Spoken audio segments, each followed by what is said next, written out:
We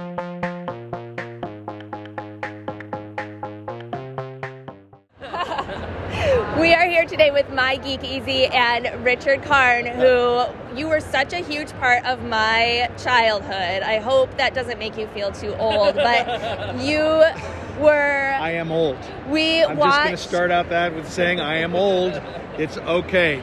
And I would be honored to build your Geekeasy. You know, we would make it a secret room, yes, secret entrance. Right, the bookcase. The bookcase would have to, you could almost make it like an escape room. Yes, you get them all exactly. in there and then you can't let them out. And, you know, built by Richard Karn is not a bad tagline, I don't think. Because, you know, I know how to keep Tim in a box. That's right. So we watched Home Improvement every week. Our family sat down and watched it together. And, you know, there's not many multicam sitcoms like that anymore. But I can imagine that that's a pretty awesome gig to get when you're an actor. A steady job in front of a live audience. With a live audience, like you said. Because all of my background before that had been theater. So just the fact that we were filming now, you know, 7 cameras, so you didn't have to really worry about making your mark too much because there's always going to be a camera there. But we did rehearse. Right. So there was very little improv on the day of shooting. So we just made it look like it was improv.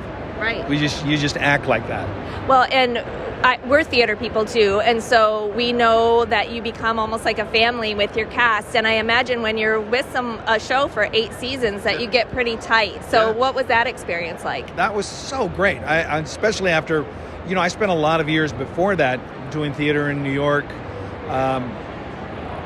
regional theater all over the country, Ohio, Louisville, places.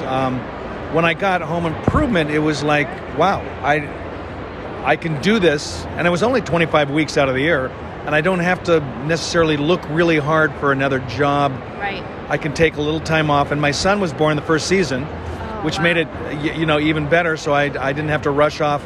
And I didn't want to rush off and do theater because then you're missing, you know, bath time, story time, you know, all those kind of things. So it was the best of all worlds. So now that your family has grown, I know you've done Family Feud, you've done that History Channel show about the history of tools. Tim. Yeah. Do you think you'll ever get back to theater? I did. You did? And this is a while, you know, like I said, my son was born the first season. He's 31 now. Yeah. So 10 years ago, 12 years ago, when he went off to college, in my head, I didn't even vocalize this. I said, you know, it's time to do some theater again, maybe. Literally the next week I get a phone call. Would you like to come to Kansas City and do Spelling Bee? Oh, I saw that you did Spelling Bee. What part did he play? The vice principal. Oh, Panch. Which is, you know, there's improv because you're bringing people up for the spelling like that. But he's also initiates everything, so you can't memorize this because he's always initiating. It's like really hard to rote. So I had to wait till rehearsal to see if I could remember stuff again. Right. Because, you know, on Home Improvement, if you mess up, you just do it again. Right. What was that like being back on stage for the first time? It was the best. Oh, it was like right back there, you know, with the audience and stuff happening every night. I loved it. I really did. Well, thank you so much for your time. Richard Karn from Home Improvement. Before we go, can I get one I don't think so, Tim? I don't think so, Tim. Thank you, Richard. And we're here with my Geekeasy. Take it easy, guys.